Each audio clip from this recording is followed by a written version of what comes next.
తెలుగుని ప్రేక్షకులు నమస్కారం. నేను మీ ప్రశాంత్ గొండియాల. సార్వత్రిక ఎన్నికల సమరం తుదిఘట్టానికి చేరుకుంది.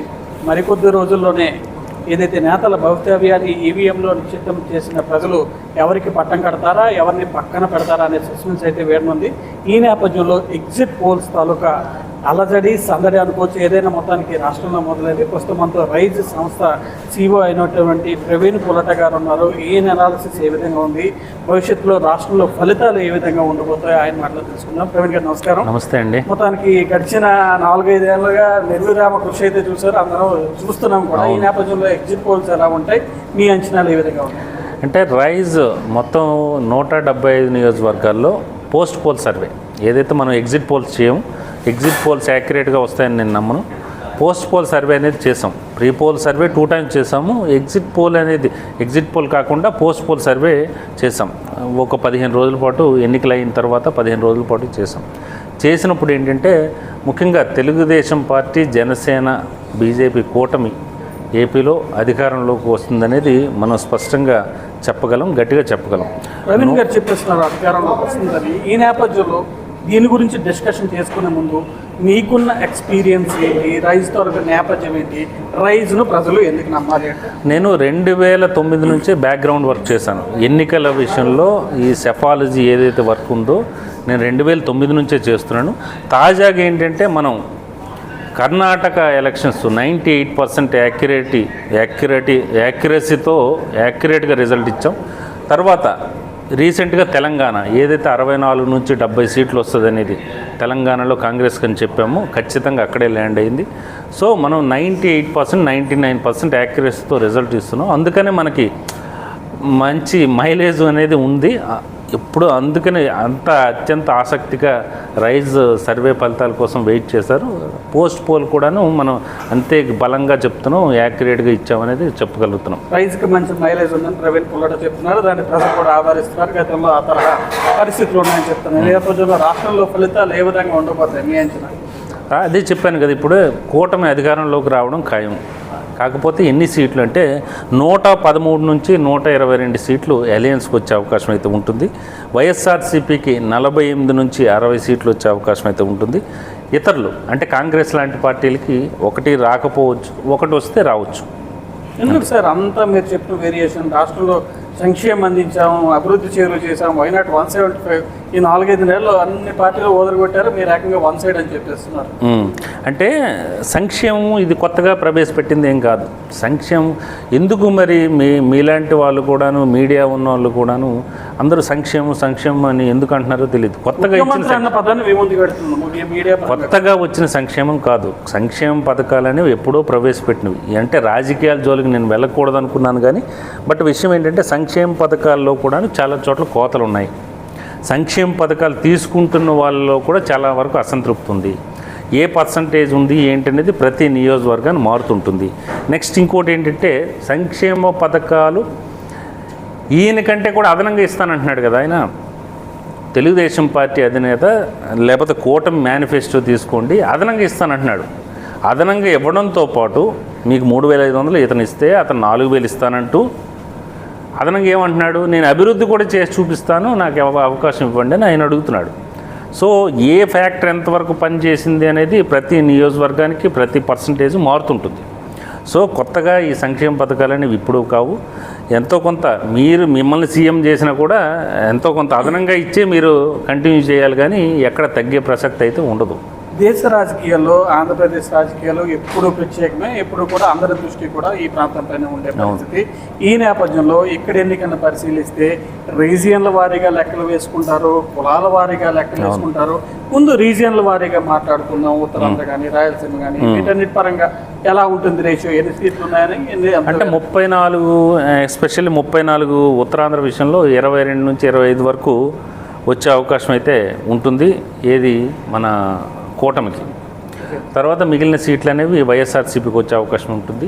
తర్వాత అదేవిధంగా ఆల్మోస్ట్ ఒక 5-6 సీట్లు తప్పితే 34 ఎగైన్ తూర్పుగోదావరి, పశ్చిమ గోదావరి, ఉమ్మడి గోదావరి జిల్లాల్లో అదే స్కోర్ చేస్తుంది. ఆల్మోస్ట్ ఒక 6-7 సీట్లు అటు ఇటు అవుతుంది. నేను గతంలో కూడా చెప్పాను మీకు. తర్వాత ఏమవుతుందంటే ముఖ్యంగా అందరూ ఏమనుకుంటున్నారంటే ఉమ్మడి ఉభయ గోదావరి జిల్లాలో ఎక్కువ స్కోర్ చేస్తుంది. పవన్ కళ్యాణ్ ఫ్యాక్టర్ ఎక్కువ ఉంది, కాపు ప్రాబల్యం ఎక్కువ ఉంది, కాబట్టి కూటమి ఎక్కువ స్కోర్ చేస్తుంది అక్కడ అనుకుంటున్నారు. కానీ దాదాపు 55 నియోజకవర్గాలు కృష్ణా, గుంటూరు, ఉమ్మడి కృష్ణా, గుంటూరు, ప్రకాశం, నెల్లూరులో అక్కడ దాదాపు 42 వరకు 45 వరకు ఛాన్స్ ఉంది ఏది కూటమికి. ముఖ్యంగా అక్కడ అమరావతి ఎఫెక్ట్ అనివ్వండి, లేకపోతే నెల్లూరు రాజకీయ సమీకరణాలు అవనివ్వండి, ఏదైనా ఫ్యాక్టర్ ఏదైనా కానివ్వండి, ఖచ్చితంగా అక్కడ కూటమికి ఎక్కువ వస్తాయి. ఇవి అదనం. రాయలసీమలో గతంలో 2019లో అవుట్ ఆఫ్ 52 కేవలం 3 మాత్రమే వైఎస్ఆర్సీపీకి వచ్చింది, టీడీపీకి వచ్చింది. కేవలం తెలుగుదేశం పార్టీ 3 మాత్రం వచ్చింది. ఈసారి అదనం 19 నుంచి 22 వరకు తెలుగుదేశం పార్టీకి వచ్చే ఛాన్స్ అయితే ఉంది. సో మీరు ఎలా చూసుకున్నా కూడాను కూటమి గాలి వీస్తుంది అనేది కనిపిస్తుంది. మీరు ఇందాక మాటల్లో అన్నారు ఏదైతే పథకాలు ఎవరు ఇచ్చినా సేమ్, ఈవెన్ ఎవరు సీఎం అయినా కూడా కొనసాగించాల్సి. ఈ నేపథ్యంలో మీరు చెప్పిన ఫలితాల ప్రకారం కూటమి ఇన్ని స్థానాలు కైవసం చేసుకోవడానికి ఏ అంశాలు ప్రభావితం చూపుతాం? అంటే ముఖ్యంగా కూటమికి ఎస్పెషల్లీ అడ్వాంటేజ్ ఏంటంటే ఏదైతే అధికార పార్టీ చేసిన తప్పులో అధికార పార్టీ వైఫల్యాలు కూటమికి అడ్వాంటేజ్ అవుతున్నాయి. మీరు ముఖ్యంగా ఏంటంటే సామాన్య ప్రజానీకంలో ఒక అభద్రత ఉంది, ఇన్సెక్యూరిటీ ఫీలింగ్ ఉంది. ఏంటంటే మనం ఎంత సంపాదిస్తున్నా ఇటు పోతుందని ఒక విద్యుత్ ఛార్జీలు పెరగటం, తర్వాత నాసిరకం మద్యం కానీ మద్యం ధరలు పెరగటం, రెగ్యులర్గా దేశవ్యాప్తంగా పెరిగినట్టే ఇక్కడ కూడా ద్రవ్యోల్బణం ఉంటుంది, రేట్లన్నీ పెరగటం, ఏది కొనేటట్లేదు, ఏం తినేటట్లేదు. పోనీ ఏదైనా సంక్షేమ పథకాలు ఇస్తున్నారంటే అవి ఏమైనా 5వ తేదీ 10వ తేదీ వరకు జేబులు ఖాళీ అయిపోతుంది. నెక్స్ట్ రోడ్లు చూసుకుంటే రోడ్లు లేవు. నిరుద్యోగం, ముఖ్యంగా ఏంటంటే యువతకు ఉద్యోగాలు కావాలి కదా, ఆ నిరుద్యోగం ఎఫెక్ట్ చాలా ఉంది. తర్వాత ఉద్యోగుల్లో తీవ్ర వ్యతిరేకత ఉంది. వాళ్ళ ఆత్మాభిమానం చంపుకొని ఇంకా చేయలేమో అనుకొని కూటమికి సపోర్ట్ చేసిన సందర్భాలే ఎక్కువ ఉన్నాయి. ఈ ఎన్నికల్లో మనం స్పష్టంగా గమనించాం. చాలా చోట్ల నుంచి జనాలు వచ్చారు. ఒక నోయిడా అనండి, ఢిల్లీ అనండి, యుఎస్ అనండి, తర్వాత యూకే అనండి, ఇంతమంది కూడాను కేవలం ప్రభుత్వం సక్రమంగా పనిచేస్తుంటే అయినా ప్రభుత్వం సక్రమంగా పనిచేస్తుంది ఇంకా మద్దతు తెలిపేద్దామని ఎవడు రాడు. జనరల్గా ఏమవుతుందంటే కొంత అన్రెస్ట్ వాతావరణం ఉండేటప్పుడు, ప్రభుత్వ వ్యతిరేకత ఉండేటప్పుడు ఖచ్చితంగా మనం ఈసారి ఎట్టి పరిస్థితుల్లో 2019లో చంద్రబాబుకి ఏదైతే బుద్ధి చెప్పాలనుకున్నారో 2024లో జగన్మోహన్ రెడ్డికి అలా చెప్పాలనుకుంటున్నారేమో అనేది మన అంచనా. మొత్తానికి ఈ తరహా అంచనా వేశారు. 2019లో వాళ్ళు 151 గెలుచుండొచ్చు, కానీ ఓటు రేషియో వచ్చేసరికి 51-49 ఆ తరహాలో నడిచింది. ఈ ఎన్నికల్లో అది ఏ విధంగా ఉండబోతున్నారు? అంటే ఓట్ షేర్ ఇప్పుడు మీకు ఎలా ఉంటుందంటే పర్సంటేజు, ఇప్పుడు ఒక శ్రీకాకుళం నియోజకవర్గం ఉంది, ఒక 400 ఓట్ల తేడాతో ఎవరైనా గెలవచ్చు. ఇంకో చోట ఉంది 10,000 మెజారిటీతో ఉండొచ్చు. ఇప్పుడు ఓట్ షేర్ పెరిగినంత మాత్రాన అక్కడ అన్నీ అక్కడ గెలవాలనేది ఏముండదు. ఒక చోట మెజారిటీ అనేది ఒక చోట 40,000 ఉంటుంది, ఒక చోట 70,000 ఉంటుంది, ఒక చోట 25 ఓట్ల తేడాతో ఓడిపోయింది ఉంటుంది, ఒక చోట 1 ఓటు తేడాతో. అవేంటంటే ఓట్ షేర్ పెరిగినప్పుడు ఖచ్చితంగా ఇన్ని సీట్లు వస్తాయనేది అలా అంచనాలు ఏమి ఉండవు. ఎగ్జిట్ పోల్ ఫలితాలు అంటేనే ఎక్కువ మంది ఆసక్తిగా ఎదురు చూసేది ప్రముఖుల్లో ఎవరు ఈసారి ఓడిపోతారు అని చెప్పి. ప్రవీణ్ గారి లిస్టులో ఎవరెవరు ఉన్నారు? ప్రముఖులు అంటే మనకి ఒక్కొక్కరు ప్రముఖుల్లా కనిపిస్తారు, కానీ కాకపోతే నిత్యం వార్తల్లో మీ మీడియాలో నిత్యం వార్తల్లో ఉన్నవాళ్ళు 5 బ్రాండ్స్ అనుకునేవాళ్ళు ఇక్కడ నుంచి శ్రీకాకుళం తమ్మినేని సీతారాం, తర్వాత అక్కడ అవంతి శ్రీనివాస్, గుడివాడ అమర్నాథ్, అలాగే కొడాలి నాని, వల్లభనేని వంశీ, అంబటి రాంబాబు, ఆర్కే రోజా, వీళ్ళందరూ ఓడిపోబోతున్నారు. ఇంకొంతమంది ప్రముఖులు ఉన్నారు. ఫర్ సపోజ్ అక్కడ కొట్టు సత్యనారాయణ అనండి, ఇంకొకరు అనండి, వీళ్ళందరూ ఓడిపోతున్నారు. పిఠాపురం పవన్ కళ్యాణ్ అసెంబ్లీలో అడుగు పెడుతున్నారు. మనకి యాజ్ పర్ అవర్ సర్వే 45,000+ మెజారిటీతో ఆయన అసెంబ్లీలో అడుగు పెడుతున్నాడు. పిసిసి ప్రెసిడెంట్ షర్మిల గారు అంటే యాజ్ పర్ అవర్ రీసెర్చ్ మనకి 1% ఎర్రర్ రేట్ ఉంటుంది. బట్ ఆమె మంచి స్కోర్ చేయగలిగింది, కానీ ఎంపీ అవుతుందనేది మేము అయితే అనుకోవట్లేదు. యాజ్ పర్ అవర్ రీసెర్చ్ జరగట్లేదు. రాష్ట్ర అధ్యక్షులు మొట్టమొదటిసారిగా ఓడిపోతున్నారు. ఎందుకు షర్మిల గారికి అందరూ సపోర్ట్ చేసామని చెప్తున్నారు? డెత్ ఇవన్నీ కూడా అంటే ఇవి రాజకీయపరమైన అంశాలు. ఈ రాజకీయ విశ్లేషణ జోలికి వెళ్ళాలంటే ఎలా ఉంటుందంటే ఆవిడ చివరి నిమిషంలో వచ్చారు. ఒక 2 ఇయర్స్ నుంచి ముందు నుంచే పగ్గాలు చేపట్టి మొత్తం అంతా క్యాడర్ని బలోపేతం చేసుకుని ఒక వ్యూహాత్మకంగా వెళ్ళుంటే ఆ లెక్కలు వేరే ఉండేవి. లేదు అదర్వైజ్ మనం చివరి నిమిషంలో వస్తాం మొత్తం రాష్ట్రాన్ని ఊపేస్తామంటే అది అవ్వదు. తర్వాత మొత్తం ఏంటంటే ఒక ఇష్యూని బేస్ చేసుకుని వాళ్ళు తిరిగారు. ఇప్పుడు శ్రీకాకుళం నియోజకవర్గంలో ఇచ్చాపురంకి ఇచ్చర్లకి అక్కడ స్థానిక సమస్యలు డిఫరెంట్గా ఉంటాయి, అక్కడ అవి అడ్రస్ చేయాలి. అదర్వైజ్ ప్రతి చోట తీసుకొచ్చి మనం వివేక హత్యను లేకపోతే అమరావతి రాజధాని అంటే కుదరదు, వర్కౌట్ అవ్వదు. సో ఇక్కడ కూడా అదే జరుగుతుంది.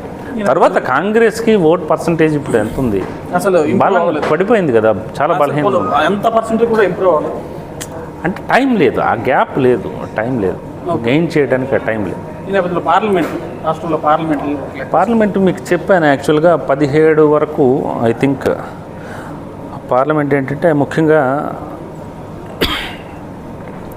అరౌండ్ 17 నుంచి 20 వరకు తెలుగుదేశం పార్టీ, జనసేన, బీజేపీ కూటమికి వస్తాయి. వైఎస్ఆర్సీపీకి 7 నుంచి 10 పార్లమెంట్ సీట్లు వస్తాయి. ఈ నేపథ్యంలో ఎగ్జైటింగ్గా అడుగుతున్నాను, నేను శ్రీకాకుళం వాడిని కాబట్టి శ్రీకాకుళం ఎలా ఫలితాలు ఉండబోతాయి ఉన్నాయి? శ్రీకాకుళం ఎవరు గెలుస్తారో ఎవరో అంటే వాళ్ళని ఎందుకు ఇబ్బంది పెట్టడం అనేది. ఇప్పుడు పాపం చాలా కష్టపడతారు రాజకీయ నాయకులు అనేవాడు.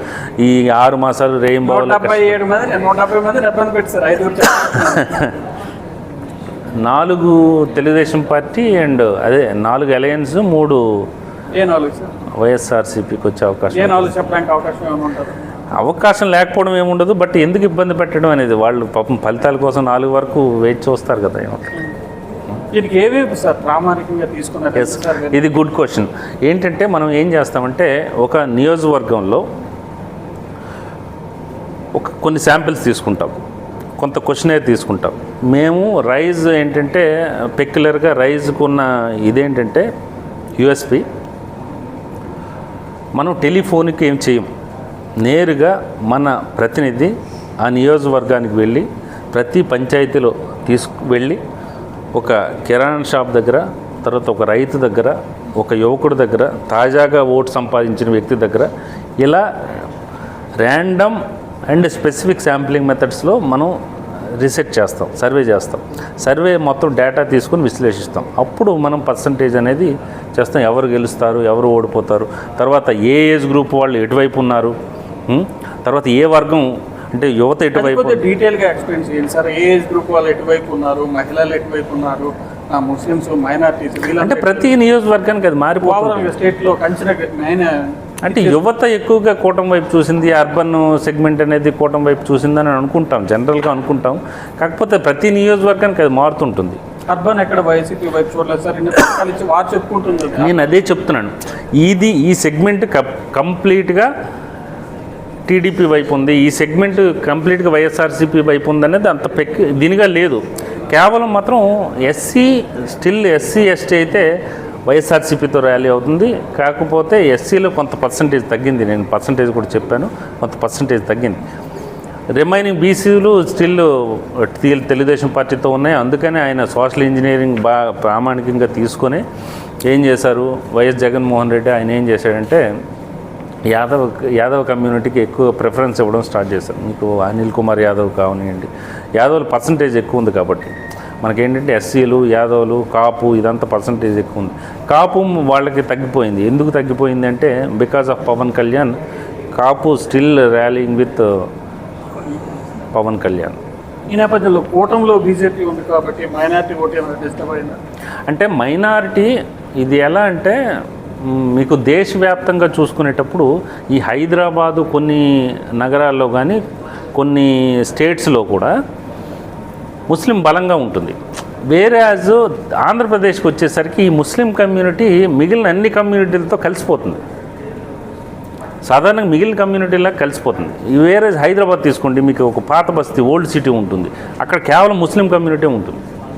ఇప్పుడు తర్వాత ఎంఐఎం వాళ్ళకి ఏంటంటే 7 సీట్లు వాళ్ళకి వెళ్ళిపోవాల్సిందే. వీళ్ళు ఈ సాహసం కూడా చేయరు. బీజేపీ వాళ్ళు కానీ బీఆర్ఎస్ వాళ్ళు కానీ అటు వెళ్ళడానికి సాహసం కూడా చేయరు. కానీ ఇక్కడ అలా ఉండదు. ఇప్పుడు కర్నూలు లాంటి చోట ఉంది, కర్నూలు లాంటి చోట ముస్లిం కమ్యూనిటీ ఉంది. ఇంకో చోట నంద్యాల తీసుకోండి, అక్కడ ఉంది. కాకపోతే అంత కొంతవరకు ఎఫెక్ట్ చూపిస్తుంది. కానీ బీజేపీ వల్ల బద్ధ శత్రుత్వం మనకి లేదో పాకిస్తాన్ నుంచి వచ్చారు మనకు తరిమి కొట్టేద్దాం అలాంటిదే ఉండదు. ఈ నేపథ్యంలోనే మీరు ఆల్రెడీ కూటమి అధికారంలోకి వస్తుందని ప్రవీణ్ పొలట కారాఖండిగా చెప్పేశారు. అవును. కొన్ని సంస్థలు అడుగు ముందేసి మంత్రులు కూడా ఎవరవుతారని ఊహాగానాలు కూడా చెప్పేశారు. మీరేమైనా ఆ లిస్ట్ ఏమైనా అనుకున్నారా?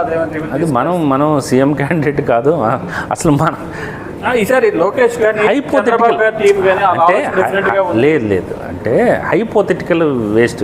ఈయన ఇప్పుడు అతను నరేంద్ర మోడీ కాకుండా ఇంకొకరు ప్రధానమంత్రి అవుతారు అలాంటిది ఏంటి మనం ఎందుకు చెప్తాం? మనకి అసలు మన జాబ్ కాదు, కేవలం గణాంకాల వరకే. రిజల్ట్స్ ఇలా రావచ్చు అనే అంచనా వరకు మాత్రమే ఎవరు ఏమేమి అవుతారు, ఎవరికి ఏ పోర్ట్ఫోలియో ఇవ్వాలి, తర్వాత ఎవరి గ్రహాలు ఏంటి, ఎవరి బలాలు ఏంటి, అవన్నీ మేము చెప్పకూడదు. మనకు అసలు మన టాపిక్ కాదు అది. ఓకే సార్, ఫైనల్గా ఇంకొకసారి మీరు చెప్పిన క్యాలిక్యులేషన్ స్టేట్ వైజ్గా ఒక్కసారి మా ప్రేక్షకులు యా షూర్. ఓన్లీ నియోజకవర్గాల ఫిగర్ 113 నుంచి. షూర్ అండి, తప్పకుండా. కూటమికి 113 నుంచి 122 వరకు వచ్చే ఛాన్స్ ఉంటుంది. వైఎస్ఆర్సీపీకి 48 నుంచి 60 వచ్చే ఛాన్స్ ఉంటుంది. ఇతరులకి అంటే కాంగ్రెస్ లాంటి పార్టీలకి ఏమీ రాకపోవచ్చు, వస్తే ఒకటి రావచ్చు. ఇది మొత్తానికి రైజ్ సంస్థ రాష్ట్రంలో ఏదైతే అనేక రకాల శాంపిల్స్ తీసుకుని స్పష్టమైన సర్వేలు చేపట్టడం జరిగిందని, ఈ పోస్ట్ పోల్ సర్వేలో రాష్ట్రంలో కూటమి అధికారంలోకి రావడం 113 నుంచి 122 సీట్ల మధ్య స్పష్టమైన అధికారం రావడం కనిపిస్తుందని, ఇంకోవైపు 17కి పైగా లోక్సభ స్థానాలు కూడా కూటమి కైవసం చేసుకోబోతుందని రైజ్ సంస్థ CEO ప్రవీణ్ పొలట గారు చెప్తున్నారు. భవిష్యత్తులో ఇదే తరహా ఫలితాలు కూడా రాబోతున్నాయని ఆయన ధీమా వ్యక్తం చేసిన పరిస్థితి ఉంది. శ్రీకాకుళం నుంచి ప్రశాంత్ తెలుగు న్యూస్.